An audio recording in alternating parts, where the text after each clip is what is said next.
Astrid married Ragnar thinking she'd enjoy the wealth and status of being a jarl's wife. What she didn't know was that Viking wives weren't just managing households. They were expected to torture prisoners, lead raids when their husbands died in battle, and drink from the skulls of their family's enemies, because weakness in a Viking woman meant death for the entire clan. Welcome to Whispers of History. Before we begin this incredible story of Astrid, whose marriage to a Viking jarl taught her that Norse women were expected to be as brutal as their warrior husbands, tell me in the comments where you're watching from tonight, and if you believe that survival sometimes requires abandoning mercy. Hit that subscribe button and share this story to help us honor the fierce women who ruled through strength in history's most unforgiving cultures. The morning mist clung to the fjord like the breath of sleeping gods as Astrid Eriksdottir stood on the rocky shore, watching the dragon-headed longships disappear into the gray expanse of the North Sea. The ships carried her new husband, Ragnar Iron Wolf, and his war band on what would be their final raid together. She did not know this yet, of course.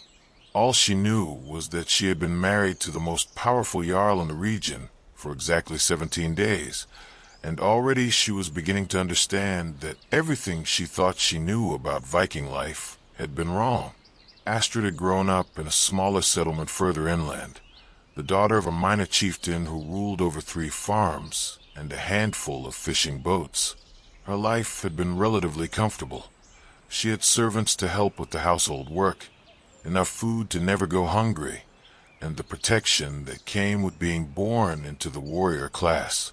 When Ragnar's messengers had arrived to negotiate her bride price, she had been thrilled.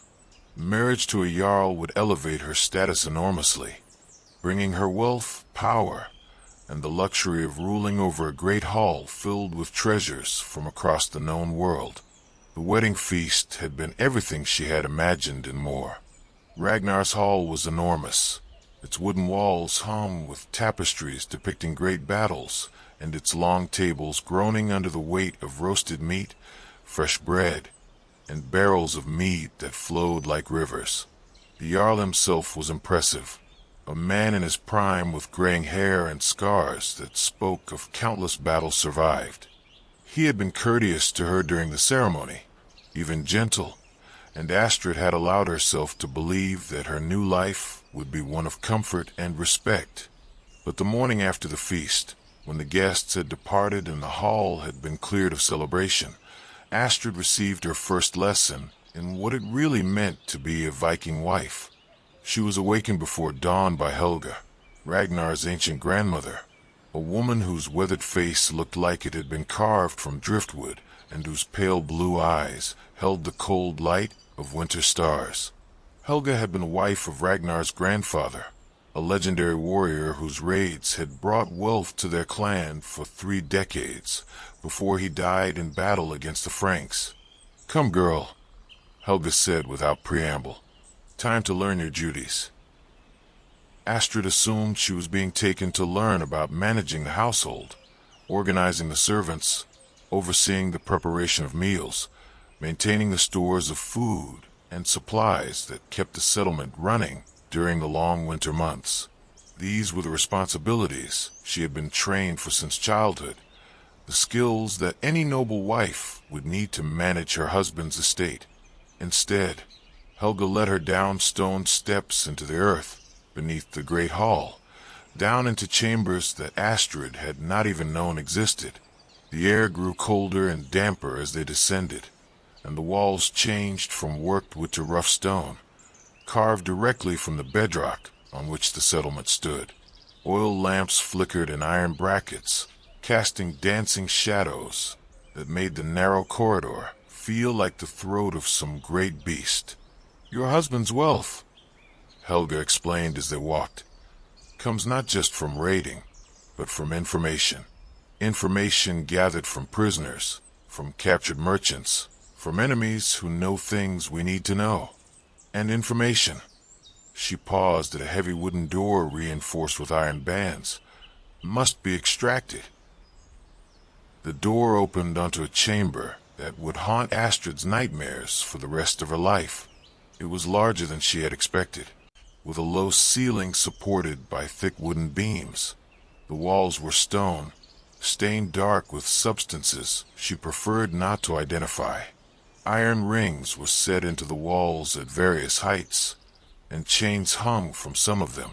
In the center of the room was a wooden table, its surface scarred and darkened with use, and tied to the table was a man. He was young, perhaps 20, with the fair hair and blue eyes that marked him as likely Frankish or Saxon. His clothes had once been fine. The remnants suggested he had been a merchant or perhaps a minor noble, but they were now torn and blood-stained. He was conscious, his eyes wide with terror as he stared at the two women who had entered his prison. "This one was captured 3 days ago," Helga said conversationally, as if discussing the weather. "He was carrying messages between Saxon lords, and we believe he knows the locations of several treasure hoards. He has been reluctant to share this information." Astrid stared at the prisoner, her mind struggling to process what she was seeing. This wasn't what she had expected when Helga mentioned learning her duties. This couldn't be what was expected of her. "I don't understand," she said quietly. Helga's smile was thin and cold. "You will. In Norse society, women are not ornaments to be displayed at feasts. We are partners in survival, and survival often requires unpleasant work. Your husband leads raids and fights battles. You ensure that those raids and battles are successful by gathering the intelligence that makes victory possible. But surely there are men who—" "Men," Helga interrupted, "are often away raiding, trading, or fighting. Women remain in the settlement year-round. We are the ones who question prisoners, who extract information, who ensure that threats to the clan are eliminated before they can grow dangerous. It is not pleasant work, but it is necessary work, and it is women's work." Astrid looked again at the prisoner, who was now staring at her with desperate hope, as if her obvious reluctance might mean mercy for him. She found herself wondering about his family, his life before this moment, the circumstances that had brought him to this terrible place. "I've never—" she began. "Of course you haven't," Helga said with something that might have been patience. "You were raised in a small settlement where such work was rarely necessary, but you are now the wife of a jarl, with responsibilities that match your status. Today you will learn. Tomorrow you will practice. By the end of the month, you will be capable of extracting information from any prisoner, no matter how stubborn." Helga moved to a wooden chest in the corner of the chamber and began removing items, knives of various sizes, iron tools with purposes that Astrid didn't want to contemplate, small bottles that probably contained substances best left unexamined. She arranged them on a smaller table with the care of a craftsman preparing to work. "The art," Helga continued, "is not in causing pain. Any fool can cause pain. The art is in causing exactly the right amount of pain, applied in exactly the right way, to make a man willing to tell you anything you want to know without killing him before he can speak." The prisoner on the table began to whimper, pulling at his bonds with renewed desperation. Astrid felt her stomach lurch and had to steady herself against the stone wall. "Now," Helga said, selecting a thin-bladed knife from her collection, "let me show you how to begin." What followed was the longest and most horrifying hour of Astrid's life. Helga was thorough in her instruction, explaining not just the techniques of interrogation, but the psychology behind them. She demonstrated how to read a prisoner's face to know when he was lying, how to apply pressure without causing unconsciousness, how to use hope and despair as tools more effective than any blade. The prisoner, whose name was Godwin, eventually told them everything they wanted to know and more. He revealed the locations of Saxon supply caches, the names of lords who were planning retaliatory raids, and the details of a conspiracy to unite several Saxon kingdoms against Viking settlements along the coast. By the time Helga was finished with him, he was babbling secrets through tears and blood, begging for death as a mercy. "Excellent," Helga said with satisfaction as she began cleaning her tools. "This information will allow Ragnar to strike 3 Saxon settlements before they can organize their defenses. We will capture enough slaves and treasure to make this raid one of the most profitable in years." Astrid stared at the broken man on the table, trying to reconcile the information they had gained with the methods they had used to gain it. She understood intellectually that intelligence could mean the difference between victory and defeat, between life and death for Viking warriors. But seeing it extracted through systematic torture was something her mind struggled to accept. "What happens to him now?" she asked. "Now," Helga shrugged. "Now he dies. Prisoners who have been questioned cannot be allowed to live. They might escape and warn their people of what they have revealed. Besides, keeping prisoners alive requires food and guards that we cannot spare." Helga handed Astrid a knife, its blade still warm from the cleaning process. "You will perform the execution. It is necessary that you understand all aspects of your duties, from beginning to end." Astrid's hand trembled as she took the weapon. The prisoner, Godwin, was looking at her with eyes that held a terrible mixture of pain, fear, and something that might have been gratitude. He knew he was about to die, and death would end his suffering. "I can't," she whispered. "You can," Helga said firmly. "And you will, because you are now responsible for the safety of everyone in this settlement. Every piece of information we fail to gather, every threat we fail to eliminate, every weakness we show to our enemies puts the lives of our people at risk.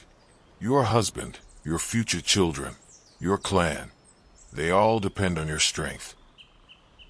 Astrid looked at the knife in her hand, then at the prisoner, then at Helga's implacable face. She thought about the comfortable life she had imagined as a jarl's wife, the fantasy of luxury and ease that had brought her to this moment.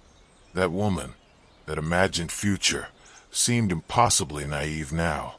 She pressed the blade to Godwin's throat and made the cut quickly, cleanly, mercifully. He died with what looked like relief in his eyes, and Astrid became something she had never imagined she could be, a killer. "Good," Helga said simply. "Tomorrow we will continue your education." As they climbed back up the stone steps to the great hall above, Astrid realized that her marriage to Ragnar had not elevated her to a life of comfort and luxury. It had initiated her into a world where survival required brutality, where love was secondary to strength, and where the price of protecting your family was the willingness to become a monster in their defense. She was no longer Astrid Eric's daughter, the chieftain's daughter who had dreamed of an easy life. She was now Astrid Ironwolf, wife of a jarl, and she was learning that in Viking society, that title came with obligations written in blood. Over the following weeks, as Ragnar and his war band raided Saxon coastal settlements, Astrid's education in the darker duties of a Viking wife continued under Helga's ruthless tutelage. Each morning brought new lessons and skills she had never imagined learning.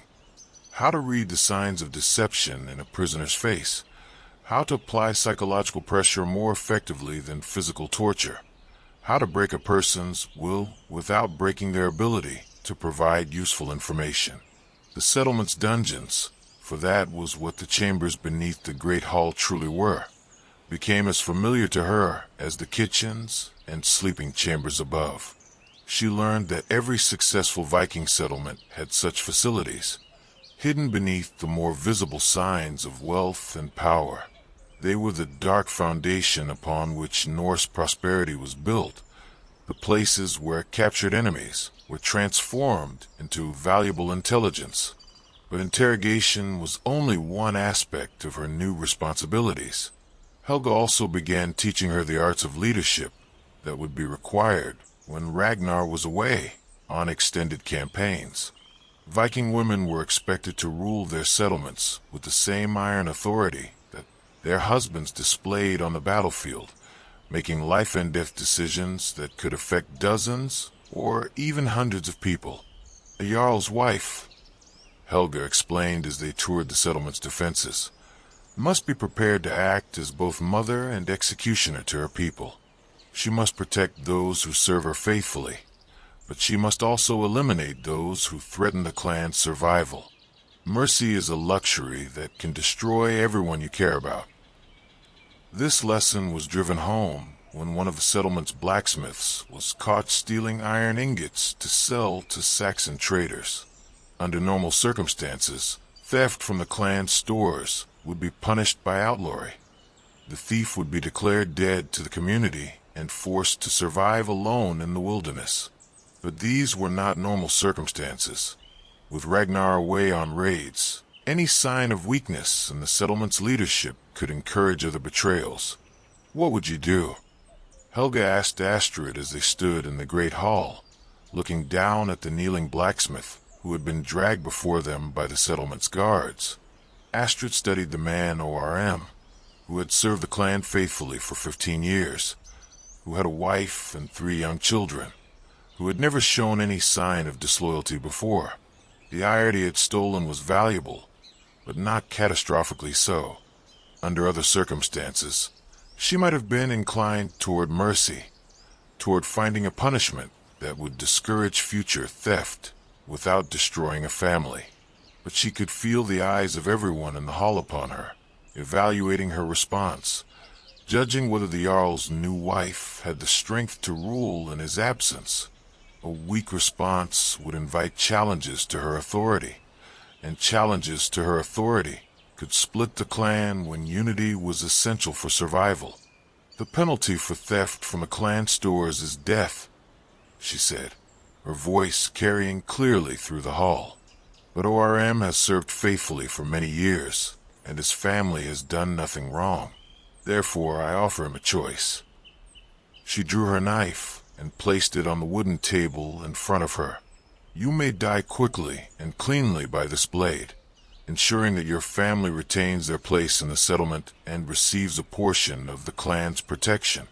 Or you may face trial by combat against our strongest warrior, with the understanding that if you lose, your death will be slow and your family will be cast out to survive on their own. It was not mercy, but it was not cruelty either. It was justice as the Vikings understood it, harsh but fair, offering the guilty party a chance to die with some honor intact, while ensuring that the consequence was severe enough to deter future betrayals. ORM chose the blade. His death was quick, witnessed by the entire settlement, and his family was allowed to remain as part of the clan. The lesson was clear to everyone present. The jarl's wife would uphold the law without favoritism, but she would not be needlessly cruel in its application. Well done, Helga said quietly as they watched ORM's body being carried away for burial. You are learning to think like a ruler rather than like a woman. But ruling was not just about making hard decisions and enforcing discipline. It was also about preparation for the worst-case scenarios that could befall any Viking settlement. And in the world of medieval Scandinavia, the worst-case scenario was always the same. What happened when a man did not return from their raids? This possibility was never discussed openly, but it hung over every Viking settlement like a sword suspended by a thread. Raiding was dangerous work, and even the most successful war bands suffered casualties. Sometimes entire expeditions failed to return, wiped out by storms, disease, or enemy action. When that happened, the women left behind faced a choice between starvation and slavery, unless they were prepared to take up weapons themselves and continue fighting for their clan's survival. You must understand, Helga told Astrid as they stood on the settlement's wooden palisade, looking out over the harbor where Ragnar's ships should have been visible, that a Viking woman's first loyalty is not to her husband, but to her children and her clan. If Ragnar dies in battle, you do not have the luxury of mourning. You must immediately begin planning how to keep everyone alive until spring. This preparation involved more than just managing food stores and maintaining defenses. It meant learning to lead raids of her own, to command warriors in battle, to make the same brutal calculations that had made Ragnar successful as a war leader. Viking women were not expected to be passive victims of circumstance. They were expected to be backup commanders, ready to step into leadership roles at a moment's notice. Helga began teaching Astrid the skills of warfare, not just how to handle weapons, which she had learned in childhood, but how to plan attacks, how to motivate warriors, how to make the split-second decisions that determined whether a raid succeeded or failed. They practiced with groups of the settlement's younger men, simulating attacks on neighboring settlements and working through the tactical problems that arose when dealing with fortified positions. Remember, Helga emphasized during one such exercise, a successful raid is not about individual heroics. It is about coordination, timing, and ruthless efficiency. Your goal is not to give your enemies a glorious death in battle. It is to kill them quickly and take everything they own before they can organize effective resistance. These lessons proved more relevant than Astrid had expected. 3 weeks after Ragnar's departure, a messenger arrived with news that a Saxon fleet had been sighted approaching from the south. The ships were flying the banners of King Ethelred of Wessex, and scouts estimated their force at nearly 200 warriors, more than enough to overwhelm the settlement's current defenses. With Ragnar and most of the settlement's fighting men away, Astrid faced her first true test as a war leader. She had perhaps 50 warriors available, a mixture of older men who had been left behind to guard the settlement, younger men not yet experienced enough for major raids, and the handful of women who had chosen the warrior's path. Against 200 Saxon professionals, a conventional defense would be hopeless. But Astrid had learned from Helga that Viking warfare was not about fair fights or honorable combat. It was about winning by any means necessary, using surprise, terrain, and enemy expectations against them. The plan she devised was simple, brutal, and effective. Rather than waiting for the Saxons to assault the settlement's walls, she would attack them first, using the cover of darkness and the element of surprise to even the odds. Half of her available warriors would infiltrate the Saxon camp during the darkest hour before dawn, using stealth to get close to the enemy ships and setting them ablaze with fire arrows and oil-soaked drags. The other half would create a diversionary assault on the Saxon camp from the landward side, drawing attention away from the harbor. "This is not a battle for glory," she told her warriors as they prepared for the attack. "This is a fight for survival. Kill quickly, kill silently, and kill as many as you can before they realize what is happening. Show no mercy, because they will show none to our families if we fail." The attack began 2 hours before dawn, when the Saxon sentries were drowsy and the camp was at its most vulnerable. Astrid led the harbor assault personally, wading through the icy water with a dozen of her best fighters to reach the Saxon ships. The vessels were drawn up on the beach, their crews sleeping aboard or in hastily constructed shelters on the shore. Fire was the Vikings' greatest weapon that night.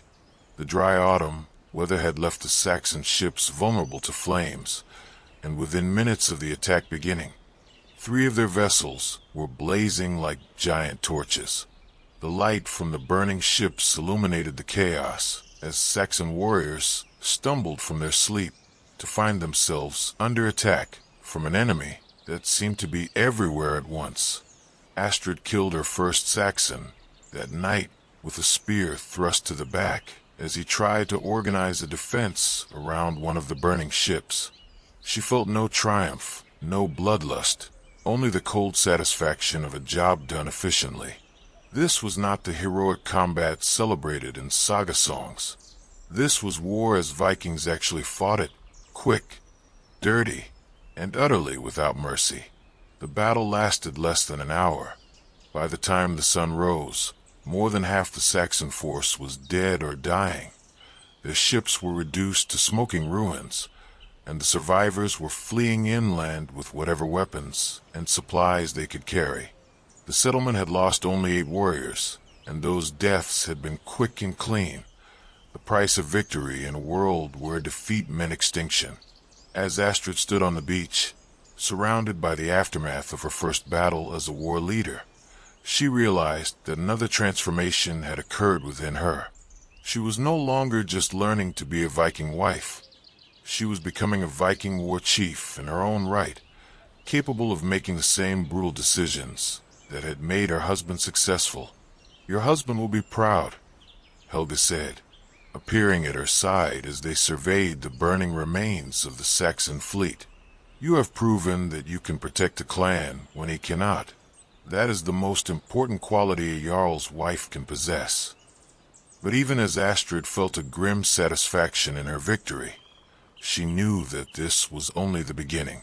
Each successful defense would bring new challenges, new enemies, new tests of her willingness to do whatever was necessary to protect her people. She was learning that in Viking society, strength was not just admired, it was required for survival. The victory over the Saxon raiders established Astrid's reputation as a war leader, but it also brought new responsibilities and new dangers. Word of her successful defense spread throughout the region, carried by traders, wandering skalds, and the survivors of the Saxon force who had escaped the burning ships. Some saw her as a formidable enemy to be avoided. Others saw her as a target whose defeat would bring great glory. More importantly, her success changed the dynamics within her own settlement. The warriors who had fought under her command now looked to her with the same respect they had previously reserved for Ragnar. The older women who had initially been skeptical of the young wife's ability to rule now nodded approvingly when she passed. She had proven herself in the most fundamental way possible in Viking society, through victory in battle. But with respect came expectation, and with expectation came pressure to continue proving herself worthy of the authority she had claimed. Helga, who had seemed almost maternal in her harsh teachings during Astrid's early education, now began treating her as an equal, which meant holding her to the same merciless standards that she would apply to any war chief.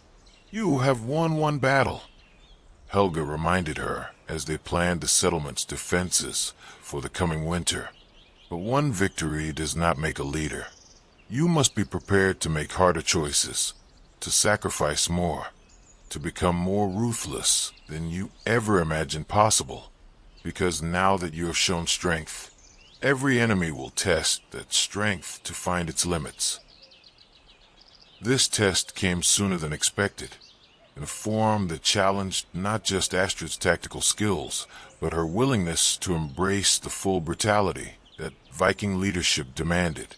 A week after the Saxon defeat, scouts reported that survivors of the burned fleet had reached a fortified Saxon settlement 2 days' march inland. The settlement's lord, a warrior named Godric, who had lost his brother in the harbor battle, was gathering forces for a retaliatory attack.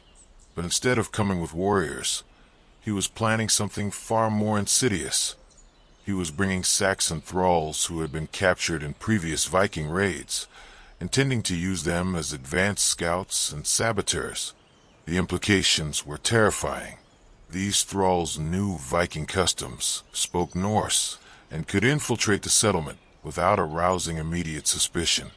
They could poison wells, start fires, or simply open gates to Saxon attackers at the crucial moment.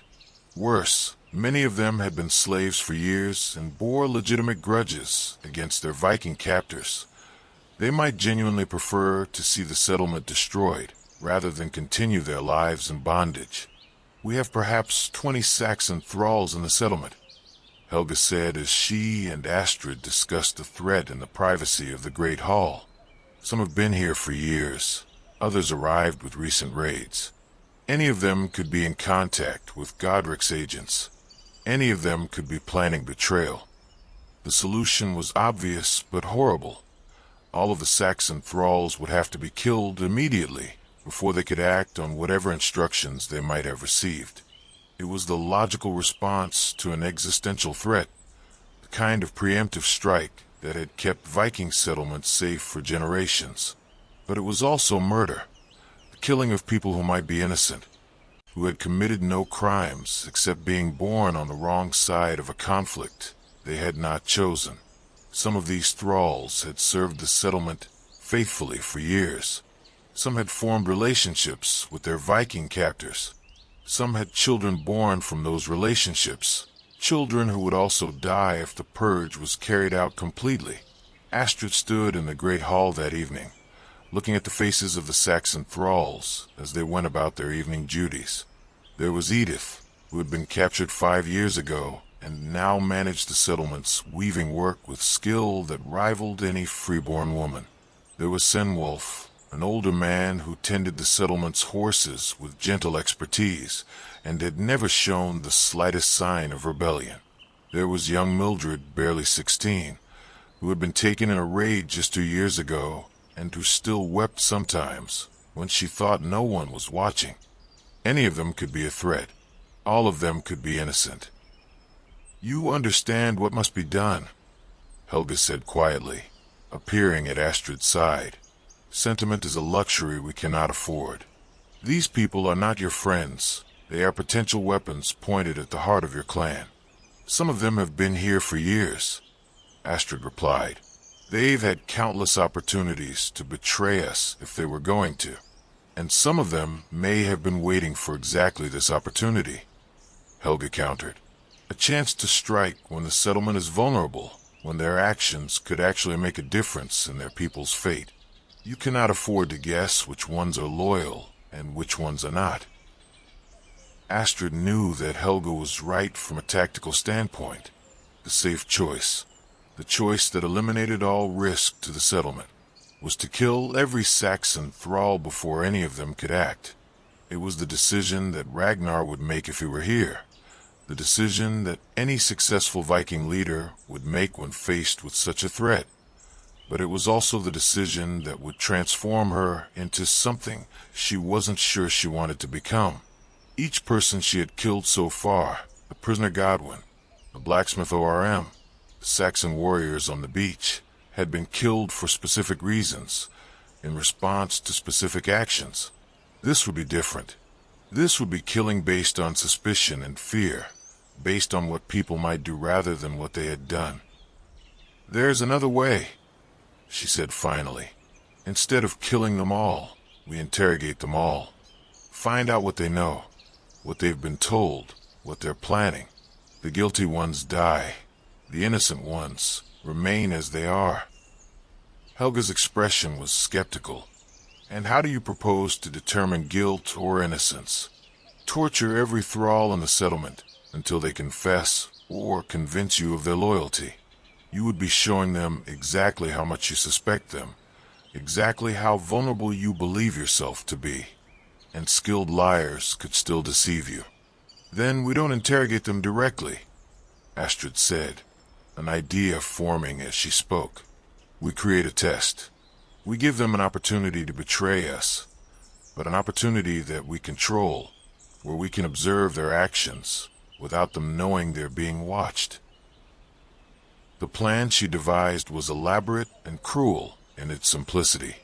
She announced to the settlement that she had received word of Ragnar's imminent return, and that he was bringing with him a large force of captured Saxon prisoners who would need to be housed and guarded. She ordered the construction of additional holding facilities in the lower chambers, and assigned various thralls to different aspects of the preparation. But the message she claimed to have received was false. There was no returning war band, no captured prisoners, no need for expanded prison facilities. The entire story was designed to create opportunities for betrayal while allowing her to observe who might take them. Some of the Saxon thralls were assigned to carry messages to neighboring settlements about the supposed prisoner arrival, messages that would never reach their destinations because the messengers were being followed by hidden watchers. Others were given access to areas of the settlement they had never seen before, areas where a potential saboteur might plant fires or weapons. Still others were asked to help with the construction work, giving them knowledge of the settlement's defenses that would be valuable to attacking enemies. For 3 days, Astrid and her trusted warriors maintained constant surveillance of every Saxon thrall in the settlement. They watched for secret meetings, for hidden messages, for any sign that information was being passed to outside agents. They tracked every movement, every conversation, every moment when a thrall might be acting on behalf of enemy interests. The results were both reassuring and terrifying. Most of the thralls behaved exactly as expected.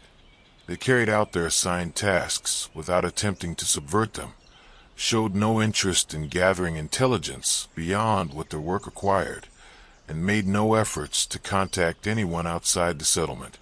But 3 of them, including Sinwolf, the horse tender whom Astrid had thought seemed trustworthy, were clearly engaged in activities that went beyond their apparent duties. Sinwolf had used his access to the settlement's horses to scout potential escape routes, mapping paths that would allow attackers to approach without being seen by the wall guards. A thrall named Leofric had attempted to poison one of the settlement's wells, though the poison he used was too weak to be immediately fatal, probably intended to sicken the defenders just before an attack. And most damning of all, a woman named Jitha had been leaving coded messages in a dead tree outside the settlement's walls, messages that were being retrieved by unknown parties during the night. 3 out of 20, Helga said with satisfaction as they reviewed the evidence. Not as bad as it could have been, but bad enough. If they had acted during a real attack, they might have killed dozens of our people. The executions were carried out publicly in the settlement's main square, with all the thralls forced to watch. Astrid wanted everyone, Viking and Saxon alike, to understand the consequences of betrayal, but she also wanted the loyal thralls to see that she was capable of distinguishing between the guilty and the innocent, that service and faithfulness would be rewarded with continued life and relative safety. Sinwolf died badly, screaming curses in Saxon as the flames consumed him. Leofric maintained his innocence to the end, claiming that he had been trying to purify the well rather than poison it. Jitha said nothing at all, facing her death with a stoicism that Astrid found both admirable and disturbing. "You chose well," Helga said as they watched the last of the 3 bodies burn. "You eliminated the threat without destroying valuable property unnecessarily. That is the mark of a leader who can balance pragmatism with efficiency." But Astrid felt no satisfaction in the praise. As she looked at the faces of the surviving thralls, some frightened, some grateful, all acutely aware of how close they had come to sharing the fate of the 3 who had just died, she realized that she had crossed another line in her transformation from naive bride to hardened war chief. She was becoming someone who could plan elaborate deceptions, who could manipulate people into revealing their true loyalties, who could order executions based on evidence she had gathered through calculated cruelty. She was becoming the kind of person who could sleep peacefully after burning 3 human beings alive, because their deaths had served the greater good of protecting her clan. 2 weeks after the executions, Ragnar's ships finally appeared on the horizon. Astrid watched from the settlement's highest tower as the familiar dragon-headed prows cut through the gray waters of the fjord, their red and white striped sails billowing in the autumn wind. She counted the vessels. All 12 had returned, which meant the raid had been successful enough that the war band had not suffered catastrophic losses. But something was wrong. The ships rode low in the water, suggesting they were heavily loaded with plunder, but they were moving slowly, and she could see even from a distance that many of the warriors aboard were injured. Ragnar's ship, which should have been leading the formation, was instead being towed by two others. As the ships drew closer to shore, the extent of the war band's troubles became clear. They had been successful in their raids. The vessels were indeed loaded with Saxon gold, silver, and other treasures, but they had also been caught in a storm during their return journey. Several men had been lost overboard. Others had been injured when cargo broke loose during the worst of the weather, and Ragnar himself had taken a serious wound to his leg that had become infected during the voyage home. Astrid met her husband at the water's edge as his warriors carried him from his ship on a makeshift stretcher. He was conscious but pale, his face drawn with pain and fever. The wound in his left thigh was clearly serious, a Saxon spear thrust that had been treated in the field, but had reopened during the storm. The flesh around it was red and swollen, with the telltale black streaks that indicated blood poisoning. "Wife," he said weakly as she knelt beside the stretcher, "I am told you have been busy in my absence." "The settlement is secure," she replied. "The Saxons who came against us are dead, and their ships have been burned. We have lost only 8 warriors, and we have gained valuable intelligence about Saxon plans for the region." Ragnar smiled despite his pain. "Helga said you would prove worthy of your position. I am glad to see that she was correct."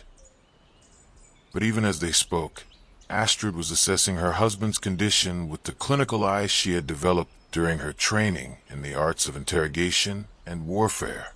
The infection in his leg was advanced, the fever was high, and she could smell the sweet, sickly odor that indicated gangrene was beginning to set in. Unless something drastic was done, Ragnar would be dead within days. "Get him to the hall," she ordered the warriors. "Send for Ragnhild the healer, and have her bring everything she has for treating wounds and fevers. Then clear everyone out of the great chamber, except for those I specifically name." As Ragnar was carried up from the beach, Astrid found herself facing a decision that would define not just her future, but the future of the entire settlement. Her husband was dying. That much was clear to anyone with experience in treating battlefield injuries. The question was whether she would allow him to die naturally, taking whatever time remained to prepare for the succession crisis that would follow, or whether she would take more direct action to ensure the settlement's stability that end Viking society. The death of a jarl was always a moment of potential catastrophe. Rival claimants could emerge, warriors could split their loyalties, and neighboring enemies could exploit the confusion to launch attacks of their own. The fact that Ragnar had no sons from previous marriages and no clear heir made the situation even more precarious. But Astrid did have options. As Ragnar's wife, she could claim authority as regent until a suitable male heir could be found, or until she remarried someone capable of ruling in his place. Her recent victory over the Saxon raiders had established her credentials as a war leader, and her handling of the thrall crisis had demonstrated her willingness to make hard decisions for the clan's benefit. The problem was that such claims to authority were only valid if they were accepted by the settlement's warriors and by the other jarls in the region. And that acceptance would depend largely on how Ragnar's death was perceived. If he died gradually, wasting away from infection while unable to make decisions or lead his people, it would suggest weakness. If he died suddenly but heroically, it would be easier for Astrid to claim that she was carrying out his wishes and maintaining his legacy. "How long does he have?" she asked Ragnhild when the old healer emerged from examining Ragnar in the great chamber. "Days, perhaps a week if the gods are merciful," Ragnhild replied. "The poison in his blood is too advanced for my herbs to cure. I can ease his pain and slow the fever, but I cannot save his life." Astrid nodded, unsurprised by the diagnosis. She had seen enough infected wounds during her recent education to recognize when a case was hopeless. The question now was how to manage Ragnar's death in a way that would strengthen rather than weaken her position. That evening, as her husband drifted in and out of fevered consciousness, she gathered the settlement's most senior warriors and laid out her assessment of the situation. She was honest about Ragnar's condition, honest about the challenges that would face the settlement after his death, and honest about her own intentions to maintain leadership until a more permanent solution could be found. The alternative, she told them, is to send messages to neighboring jarls, informing them that our leader is dead and our settlement is vulnerable. Some of you may prefer that approach, and if so, you are free to speak. But consider what happened the last time a leaderless settlement tried to negotiate with its neighbors. Consider what happened to Thorvald's people after he died, without a clear heir. Everyone in the room knew what had happened to Thorvald's settlement. It had been carved up between 3 rival jarls, its people scattered, its wealth distributed among more powerful neighbors. No one wanted to see the same fate befall their own community. "What do you propose?" asked Gunnar, Ragnar's oldest and most trusted lieutenant. "I propose that we maintain the fiction that Ragnar is recovering from his injuries, while we strengthen our defenses and prepare for the challenges that will come with winter," Astrid replied. "When he dies, and he will die soon, we will announce that he died gloriously in his sleep, dreaming of Valhalla, and that his final words were instructions for me to rule in his place until spring, when a proper succession can be arranged." It was a reasonable plan, one that would give the settlement time to prepare for the political challenges ahead while maintaining the appearance of strength and stability. But it was also a plan that required her to lie to her husband, to allow him to die believing that he was recovering when she knew he was not. "And if he recovers against all expectations?" asked another warrior. "Then we will celebrate the miracle, and I will return to my proper role as his wife," Astrid replied. "But we all know that is not going to happen. The question is whether we prepare for reality or hope for miracles." The decision was unanimous. Over the next 3 days, as Ragnar drifted deeper into fevered unconsciousness, Astrid took complete control of the settlement's affairs. She met with traders, negotiated with neighboring settlements, and made all the decisions that a jarl would normally make. To outside observers, it appeared that she was simply acting on her husband's behalf while he recovered from his injuries. When Ragnar finally died, on the 4th night after his return, Astrid was alone with him in the great chamber.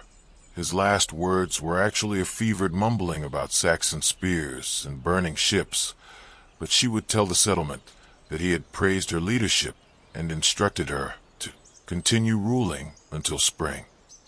"You have become what you needed to become," Helga said quietly as they prepared Ragnar's body for burial. "The question now is whether you can remain what you have become without losing yourself entirely." Astrid looked down at her husband's peaceful face, cleaned and prepared for his journey to the afterlife. She had loved him in the way that Viking marriages allowed for love, with respect, partnership, and shared commitment to their clan's survival.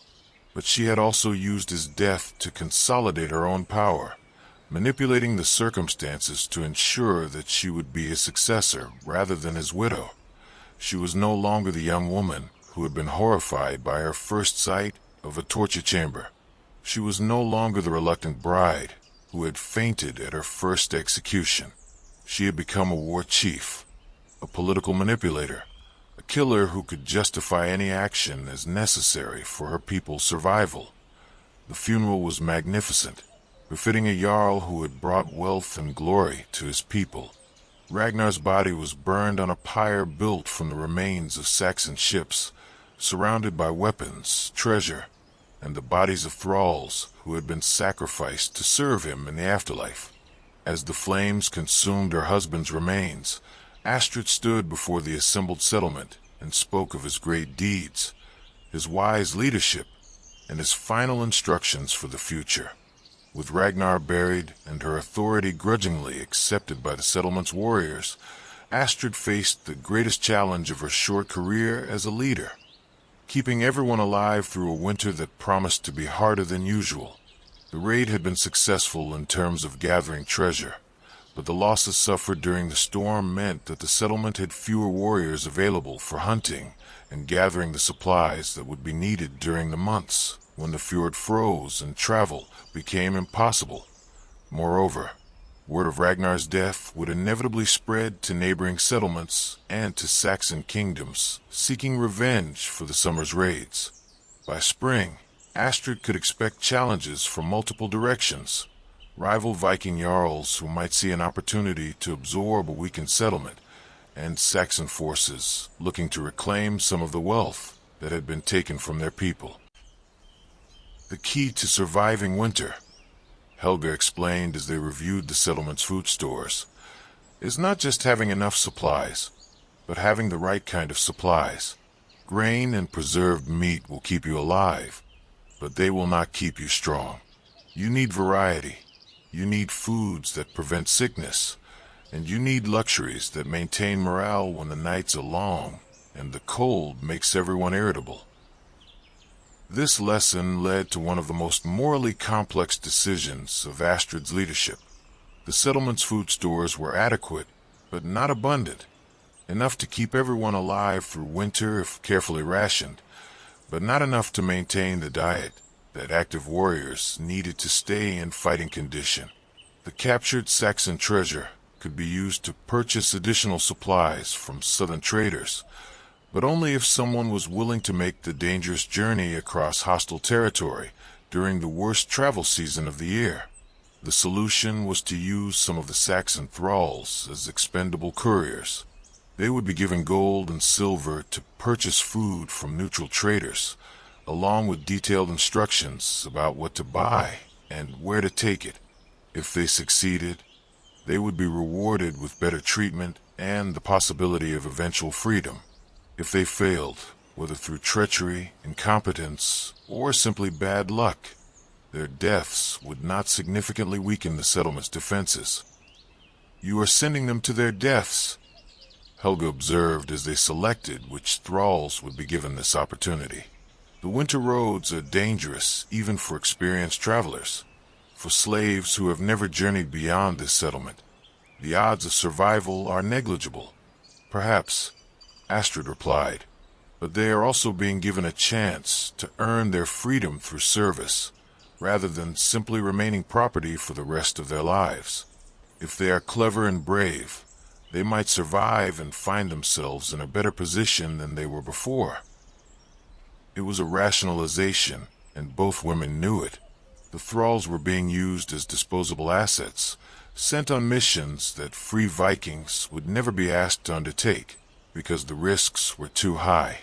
But it was also the kind of calculated cruelty that successful Viking leaders employed regularly. Using the deaths of expendable people to improve the survival chances of valuable ones. 6 thralls were selected for the mission, given detailed instructions and sufficient treasure to purchase months' worth of food supplies. They departed on a gray morning in early winter, driving sleds loaded with trade goods and carrying weapons that would be adequate for defense against bandits, but insufficient for rebellion against their Viking masters. 2 of them returned.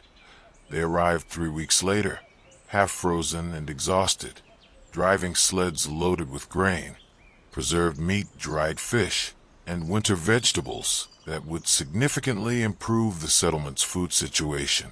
The 4 who had died had succumbed to cold, wolves, and human predators along the winter trading routes, but their sacrifice had succeeded in purchasing supplies that would keep the entire settlement better fed and healthier through the worst months of the year. "You made the right choice," Helga said as they inspected the food that had been purchased with thrall lives. 4 deaths to prevent possibly dozens of deaths from malnutrition and disease. That is leadership. But the winter challenges were not limited to food supplies.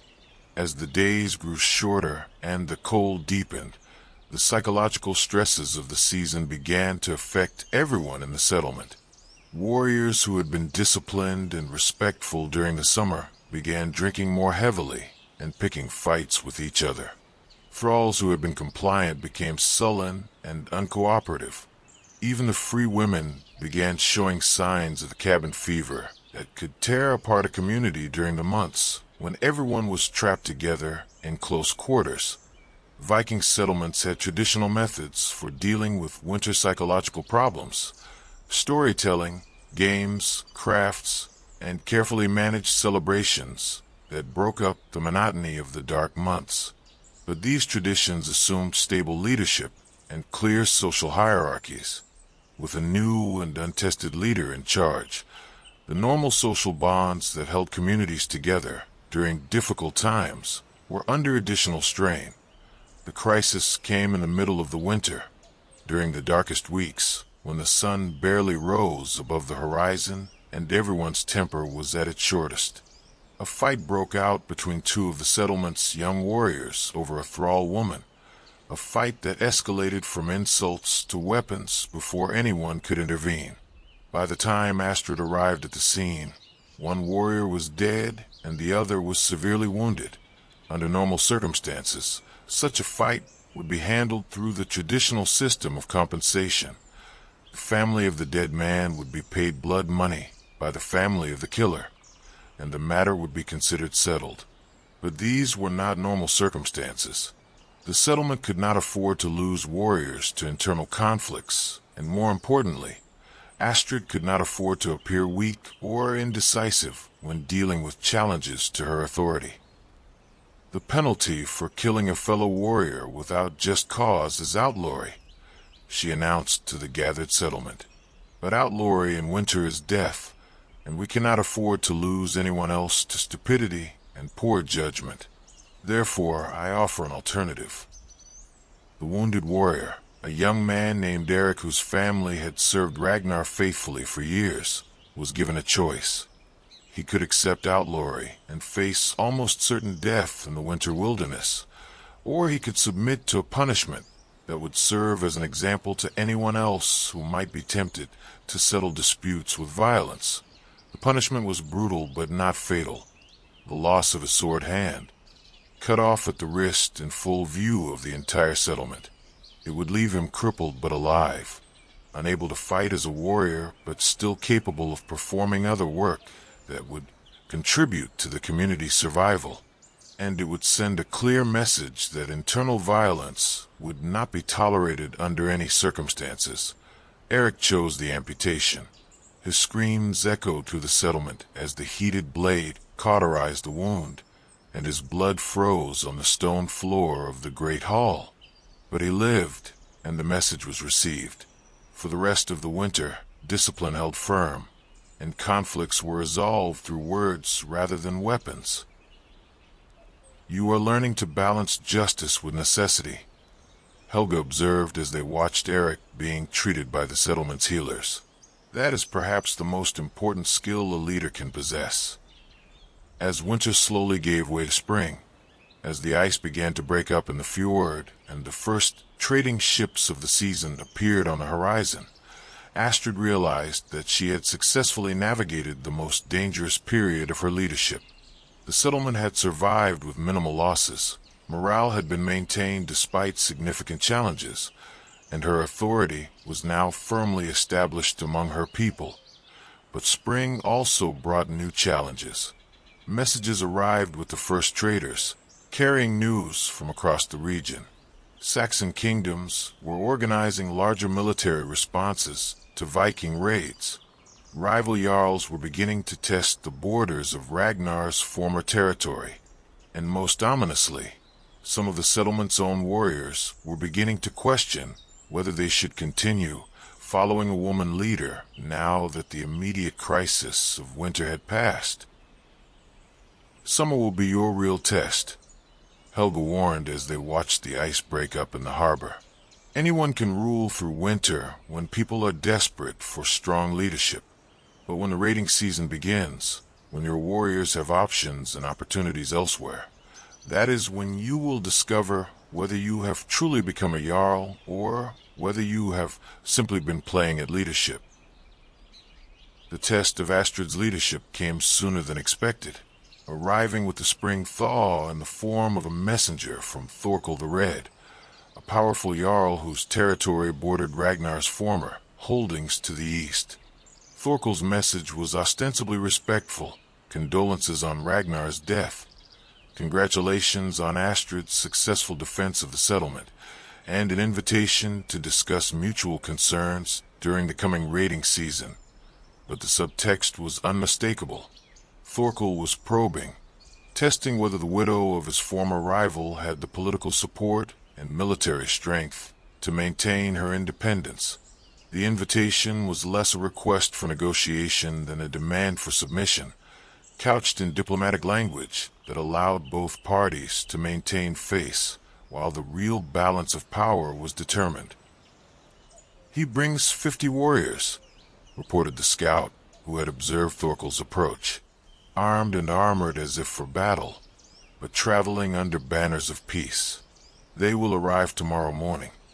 Astrid stood on the settlement's walls, looking out over the fjord where Thorkel's ships would soon appear. She had been dreading this moment since Ragnar's death, knowing that it was inevitable, but hoping it would come later in the season when she had more time to prepare. Now she faced a choice that would define her future: submit to Thorkel's authority and become a vassal in her own settlement, or resist and risk everything in a confrontation she might not be able to win. "What are your thoughts?" she asked Helga, who had been unusually quiet since the messenger's arrival. "Thorkel is not stupid," the old woman replied. "He knows that a direct assault on a fortified settlement would be costly, even if he could eventually win. He is hoping to achieve through intimidation what would be expensive to accomplish through warfare. If you show weakness, he will demand tribute, hostages, and ultimately absorption of your territory into his own holdings. And if I show strength, then he will test that strength in ways that escalate until one of you is dead or clearly defeated. There is no middle ground with men like Thorkel. He will either respect your power or destroy it."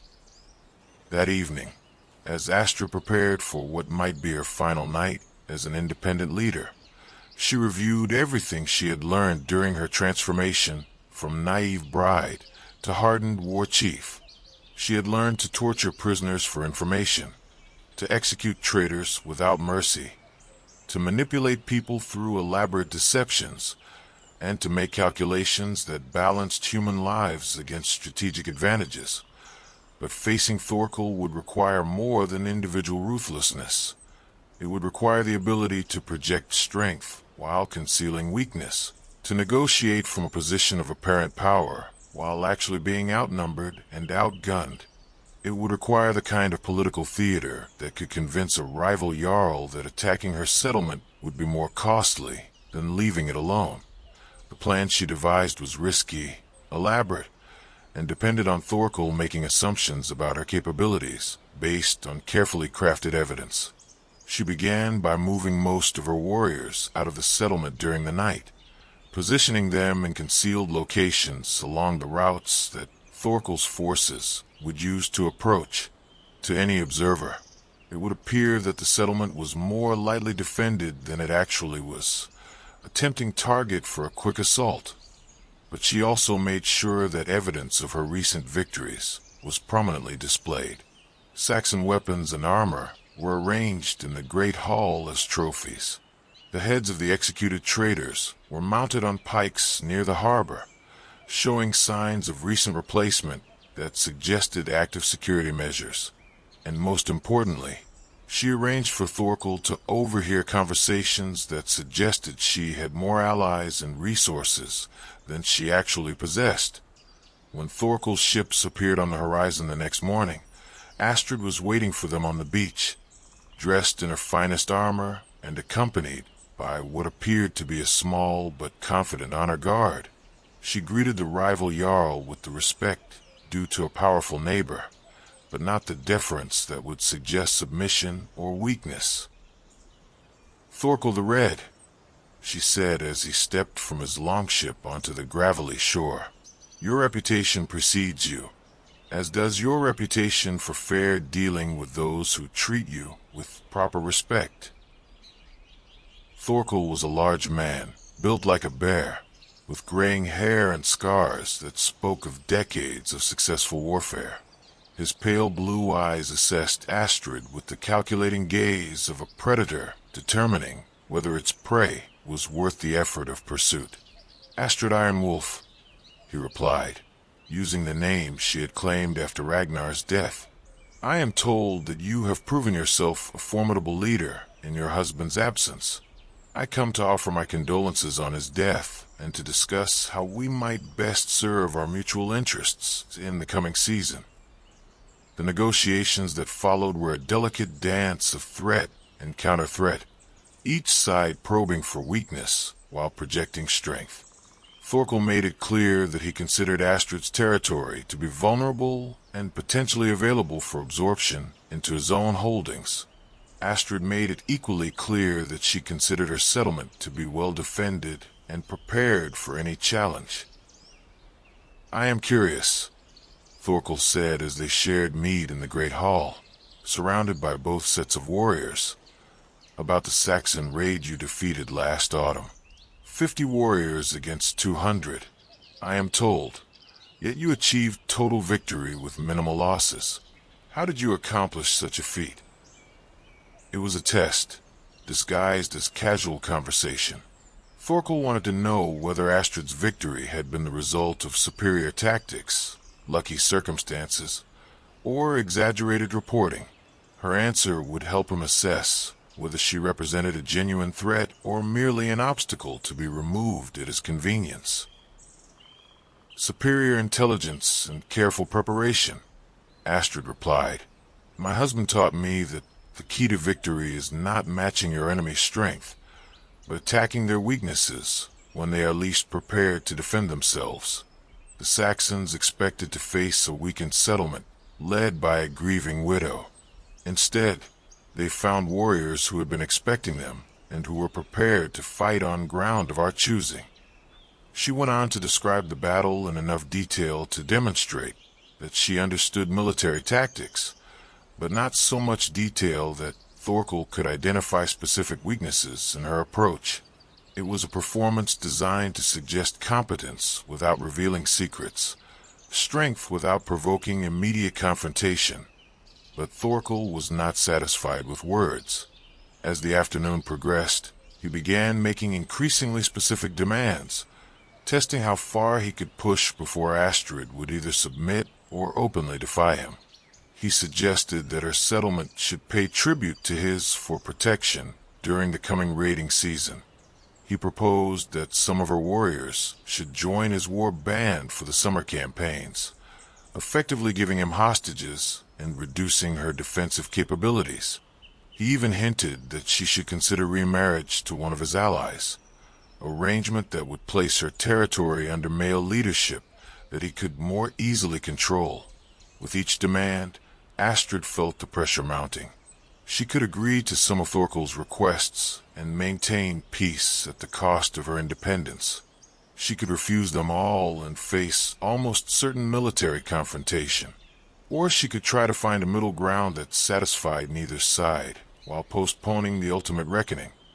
The moment of decision came when Thorkel made his final, most insulting proposal, that Astrid should voluntarily dissolve her settlement's independence and accept his protection in exchange for being allowed to continue living in her former territory as his vassal.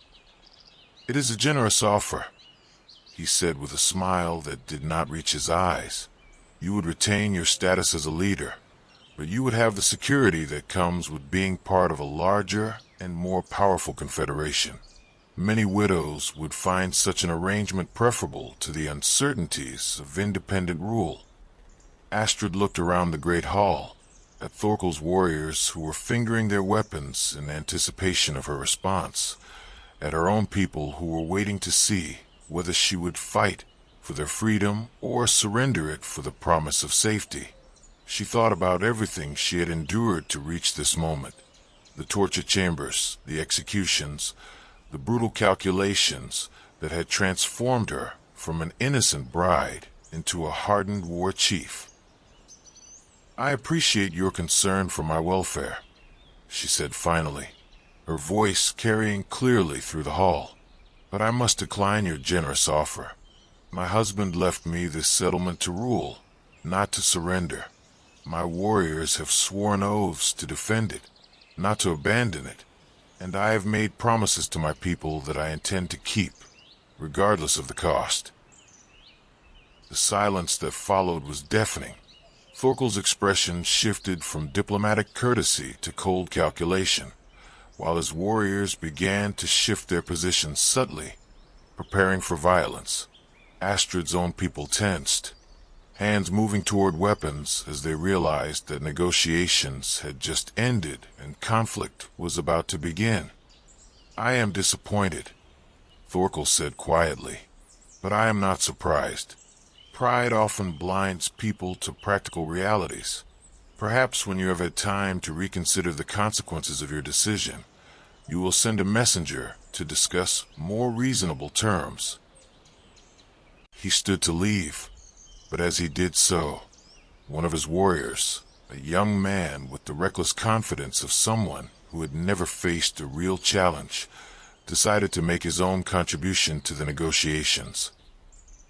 "Why waste time with messages?" the warrior called out. "The woman clearly needs to be taught her proper place. Give me permission, Lord, and I will show her what happens to those who forget that leadership belongs to men." It was exactly the kind of challenge that Astrid had been both dreading and hoping for. Dreading because it forced a confrontation she might not be able to win. Hoping because it gave her an opportunity to demonstrate her capabilities in a way that might convince Thorkel that direct conflict would be more costly than he was prepared to pay. "You may try," she replied before Thorkel could respond, "but understand that in my hall, challenges are answered personally. If you wish to test my fitness to lead, you will face me in single combat, not my warriors." The young warrior, his name was Hakon, she learned later, was delighted by her response. He clearly expected an easy victory over a woman, regardless of her reputation. Thorkel, however, looked thoughtful. He was beginning to suspect that Astrid's confidence might be based on more than mere bravado. The combat that followed was brief, vicious, and decisive.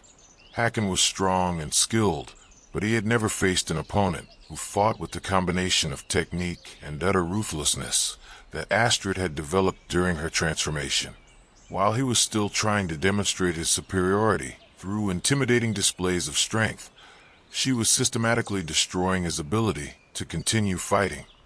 The end came when Hakon, frustrated by his inability to land a decisive blow, overcommit to a powerful strike that would have split her skull if it had connected.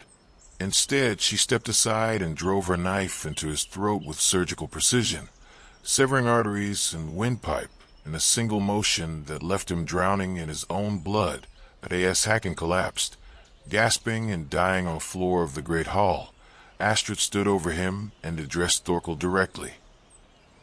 "This man challenged my right to rule," she said, her voice steady despite the adrenaline coursing through her system. "He is now dead. If you or any of your other warriors wish to make similar challenges, I am prepared to answer them in the same manner. Otherwise, I suggest you consider whether the conquest of this settlement is worth the cost it would require." Thorkel looked at his dead warrior, then at Astrid, then at the faces of his own men, who were beginning to show signs of uncertainty about their leader's plans. The political calculation was becoming clearer. Astrid might be outnumbered, but she was not helpless. Taking her settlement would require a real battle with real casualties, and the benefits of victory might not justify the losses. "You have made your position clear," he said finally. "I will consider what you have said and send word of my decision when I have had time to reflect on our conversation." Summer brought word that Thorkel the Red had been killed in a raid against Saxon coastal settlements, his throat cut by a Saxon archer while he slept in his tent. His death threw the eastern territories into chaos as his lieutenants fought each other for control of his holdings. The threat that had dominated Astrid's thoughts for months vanished overnight, replaced by opportunities she had never imagined. With Thorkel gone, several smaller settlements that had paid tribute to him found themselves vulnerable and seeking new alliances. Astrid moved quickly, offering protection in exchange for loyalty, expanding her influence through diplomacy rather than conquest. By midsummer, she controlled a confederation of 5 settlements and commanded nearly 300 warriors, more than Ragnar had ever ruled at the height of his power. But success brought its own challenges. The larger her confederation grew, the more visible it became to enemies farther away. Saxon kingdoms that had previously ignored her territory began to take notice. Other Viking jarls who had been content to leave her alone when she seemed weak now saw her growing power as a threat to be eliminated. The final test came in late summer, when a coalition of Saxon lords led by King Elfred's nephew arrived with nearly 1,000 warriors and a fleet of 40 ships. It was the largest Saxon force ever assembled against a single Viking settlement, and it came not for raid or plunder, but for conquest and extermination. Astrid stood on the walls of her settlement as the Saxon fleet darkened the horizon, knowing that this battle would determine not just her own fate, but the fate of everyone who had chosen to follow her. She was no longer the frightened bride who had wept at her first sight of torture. She was no longer the reluctant student who had hesitated to kill a broken prisoner. She had become exactly what Viking society demanded, a leader who could make any sacrifice, pay any price, become any kind of monster necessary to protect her people. The battle lasted 3 days. The Saxons had numbers and organization, but Astrid had terrain, preparation, and the kind of desperate fury that comes from fighting for survival on your own ground. She used every lesson she had learned: deception, brutality, psychological warfare, and the willingness to sacrifice anything for victory on the final day. As Saxon forces breached the settlement's outer walls and fighting raged through the streets, Astrid made her last gamble. She led a small force of her best warriors in a direct assault on the Saxon command ship, cutting through enemy lines with the single-minded purpose of killing the enemy leader before he could consolidate his victory. The fight aboard the Saxon ship was the bloodiest of her life. She killed 6 men with her own hands, including the Saxon prince whose death threw his forces into confusion just as they seemed on the verge of total victory. By sunset, the Saxon fleet was retreating, leaving behind half their force dead on the beaches and in the settlement streets. Astrid survived the great battle, but victory came at a cost that would haunt her for the rest of her life. Nearly half of her warriors were dead, including many who had served Ragnar faithfully for years. The settlement itself was partially destroyed, its walls breached and many of its buildings burned. Most painfully, Helga had been killed during the final assault, dying with a Saxon spear in her chest while defending the Great Hall. As winter approached again, Astrid found herself ruling over a confederation that had grown powerful through conquest and alliance, but she ruled alone. The naive girl who had dreamed of a comfortable life as a jarl's wife was gone completely, replaced by a woman who could order executions without flinching, who could torture prisoners for information, who could sacrifice anything and anyone for the greater good of her people. She had won everything she had fought for: power, respect, security for her clan. But in winning it, she had lost everything she had once been. She was no longer capable of mercy, no longer capable of trust, no longer capable of love in any form that didn't involve calculation and strategic advantage.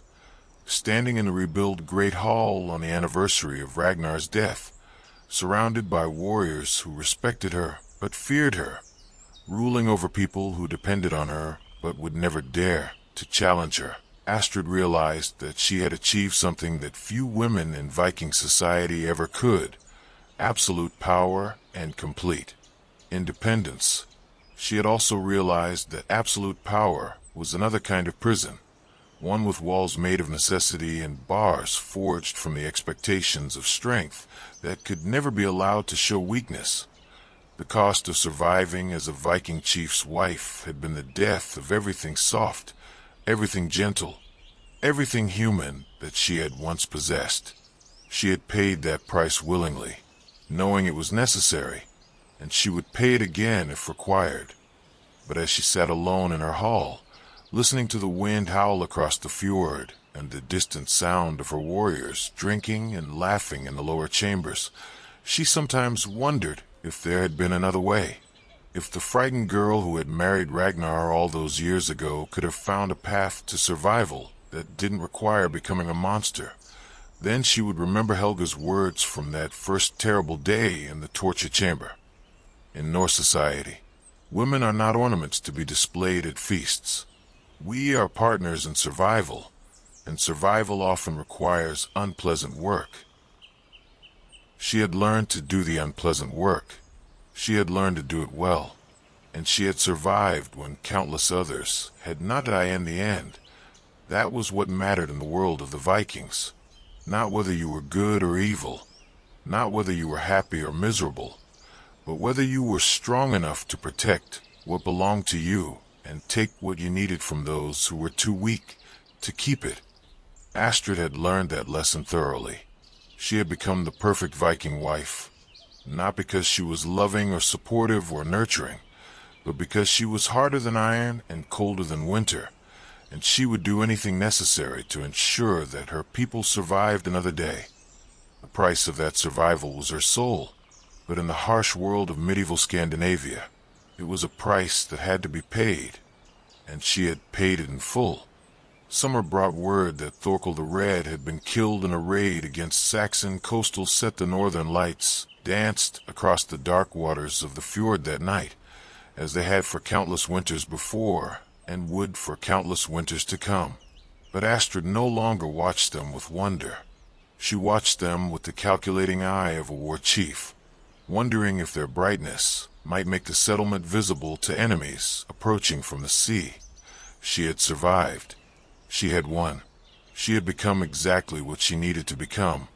But the girl who had once dreamed of love and comfort and a gentle life was gone forever, buried beneath the ice of necessity in a grave that would never thaw. That, perhaps, was the real cost of being a Viking chief's wife. Not death. Death would have been merciful. The real cost was living on as something you could no longer recognize, something you would have feared and hated if you had met it in your former life. Astrid had paid that price, and she would wake up tomorrow and pay it again, and again, for as long as the cold northern winds continued to blow, because that was what survival meant in the world of the Vikings. And survival, no matter what it cost, was always worth the price. Thank you for joining me on this journey into the harsh realities of Viking life. If this story helped you drift off to sleep, or if you found yourself lost in the brutal world of medieval Scandinavia, please let me know in the comments where you're listening from. And remember to subscribe for more stories from history's most fascinating and terrifying periods. Sleep well, and dream of gentler times, territories into chaos as his lieutenants fought each other for control of his holdings. The threat that had dominated Astrid's thoughts for months vanished overnight, replaced by opportunities she had never imagined. With Thorkel gone, several smaller settlements that had paid tribute to him found themselves vulnerable and seeking new alliances. Astrid moved quickly, offering protection in exchange for loyalty, expanding her influence through diplomacy rather than conquest. By midsummer, she controlled a confederation of 5 settlements and commanded nearly 300 warriors, more than Ragnar had ever ruled at the height of his power. But success brought its own challenges. The larger her confederation grew, the more visible it became to enemies farther away. Saxon kingdoms that had previously ignored her territory began to take notice. Other Viking jarls who had been content to leave her alone when she seemed weak now saw her growing power as a threat to be eliminated. The final test came in late summer, when a coalition of Saxon lords led by King Elfred's nephew arrived with nearly 1,000 warriors and a fleet of 40 ships. It was the largest Saxon force ever assembled against a single Viking settlement, and it came not for raid or plunder, but for conquest and extermination. Astrid stood on the walls of her settlement as the Saxon fleet darkened the horizon, knowing that this battle would determine not just her own fate, but the fate of everyone who had chosen to follow her. She was no longer the frightened bride who had wept at her first sight of torture. She was no longer the reluctant student who had hesitated to kill a broken prisoner.